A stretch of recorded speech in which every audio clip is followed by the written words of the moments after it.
Right, everybody, Jamie here. Now, this is our first Q&A, which I'm really excited about. I've had loads of questions, loads more than I thought I was going to get, so thanks for all of those. I'm going to try and get around to them all. But for today, I've picked out what I think is a really interesting topic and maybe the best question. So, it's a question of Darren Wilkinson. And basically what he's asked is how he can factor a weights training routine or program into his triathlon training. And specifically, he's asked for a program. Now, this may be a bit of a disappointment, but I'm not going to be able to say, here is a program, and this program fits your training. Partly because I don't know enough about Darren's program. I don't know enough about Darren. But there are some real general themes, if you like, that apply to weight training and fit in with your triathlon training. So I'm going to try and apply those today, which will hopefully help him and lots of other people. So how I would set it up is I would have 2 weights training sessions per week. And I'd make those sessions kind of total body sessions. So you wouldn't, like in a bodybuilder, he may kind of say, I'm going to train my chest and back or just my legs. Well, it's very different, obviously, for an athlete who's got limited time. So we'll do total body training, basically. And we'll try and do 2 of those sessions each week. And the way I would do it is I would try and put those sessions on swim days or maybe bike days, but I wouldn't do it on run days. And preferably I would probably do the strength session before. So I'd do the strength session and then maybe I'd do the swim later on or after, however you set things up. So in terms of the program and what you would do, I would start off by doing some leg exercises. And they'd be kind of a compound exercise, which basically means multi-joint exercise. So an isolation exercise would be something like a bicep curl. A compound exercise would be something like a bench press. So as you can see, using your shoulder and your elbow, maybe even a bit of your wrist, as opposed to just the elbow when you're curling. So we'd start off with a back squat. So that's with the bar across your back. And you'd squat down so that your hips go below your knees. And you do somewhere between 6 and 8 reps, 3 to 4 sets.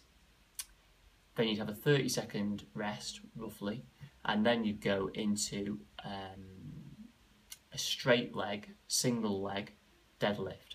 So some of these exercises you might not be familiar with, and it might be worth just YouTubing them. But basically that exercise, the single leg Romanian deadlift, as we'll call it, works the hamstring and the glute and a little bit of your core as well. And it's good because it kind of works out any imbalance that you might have. The back squat is kind of more of a strength exercise. You're working both legs at the same time. The single leg exercise, obviously you're just working one. Then you'd have 30-second rest after the deadlift. Then you go back to the back squat, 30-second rest, back to the deadlift, so on and so forth until you've done your 3 or 4 sets. So the good thing about that is you're also getting your heart rate up. So you're getting some sort of fitness benefit as well as the kind of strength benefit. After we've done that, we'd go into a chin up. So you'd be hanging from the bar with your arms straight and you'd be pulling yourself up above the bar. Now, if you find that too difficult, you can do the same with like a cable machine, like a lateral pull down, sorry, a lat pull down, where you grab the bar and you pull the bar to you as opposed to pulling you over the bar. So again, somewhere between 6 and 8 reps, going from there into a dumbbell bench press. So lying back, pushing up, and there again you're working opposing muscle groups. So the first one is kind of your back and your bicep, the second one is your chest and your tricep. And you're going to follow the same format. So chin, 30-second rest, bench press, 30-second rest, chin, 30-second rest, so on and so forth. So then the final set of exercises, we're going to put 3 exercises together. And this is a little bit more core based, and there's one isolation exercise. So we'd start off with a dumbbell pullover. So you lie back on a bench, you hold the dumbbell over your chest. So if I was lying back there, I'd stretch up until my arms went behind my head and pull back, and you're working your lats, a little bit your triceps. So quite good for swimming. We'd then go into a weighted plank. So you'd put a weight kind of sort of lower back, mid back, thoracic region. You get into a plank position. I'd probably start with a 10 kilo weight, and I'd try and hold that for 30 to 60 seconds depending on where you're at. Then we'd go into a single-handed farmer's walk, which is really good for kind of your obliques, your balance. So what that is, you would hold a dumbbell, you're standing up, and you just hold it in one arm, and you just walk 15 metres that way, turn around, 15 metres back.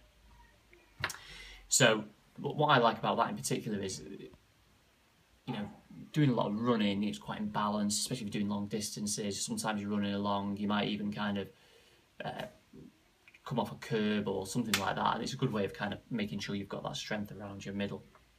Anyway, so there's a good selection of exercises there that you can fit into your routine. Now, as I say, you might not be familiar with some of them.